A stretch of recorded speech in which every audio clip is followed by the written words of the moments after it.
আমি সত্যি বলতে ভাবতেই পারিনি এই এক্সপেরিমেন্টটা করতে গিয়ে আমার লাইফের যত মান সম্মান সব মাটির সঙ্গে মিশে বাতালে গিয়ে জলে পরিণত হয়ে তারপর সেটা বাষ্প হয়ে উড়ে যাবে। পরপর আমাদের রিজেকশন হচ্ছে আর আমাদের ক্যামেরাম্যান আর আমার অবস্থা খুবই খারাপ হয়ে যাচ্ছে। মানে ভাই আজকে আমি দেখতে চলেছিলাম যে আমাদের এখানে গ্রাম্য এলাকায় র্যান্ডম প্রমোশন কেউ করতে চায় কিনা।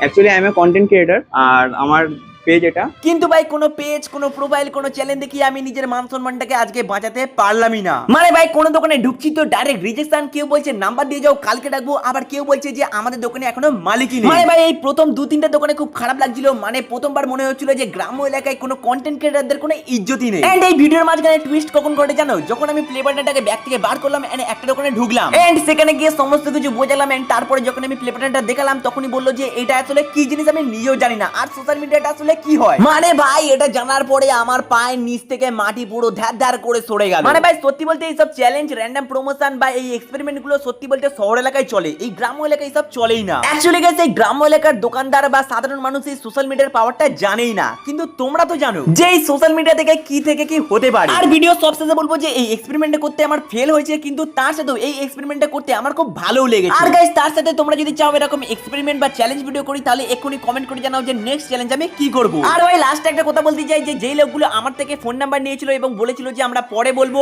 আর তারপরে মনে হয় তারা আমার চ্যানেলটাকে চেক করেছিল এবং তারপরে আমাকে কলও করেছিল এবং বলেছিল যে তারা তাদের দোকানে প্রমোশন করতে চায় এন্ড ভাই সাথে আমাকে পেমেন্টও করবে বলেছিল, কিন্তু ডাইরেক্ট আমি তাকে রিজেক্ট করে দিয়েছিলাম। কারণ ভাই আমার মোটিভ ছিল কোনো ইনকাম করা নয়, আমার মোটিভ ছিল যে এই এক্সপেরিমেন্টটাকে টেস্ট করার।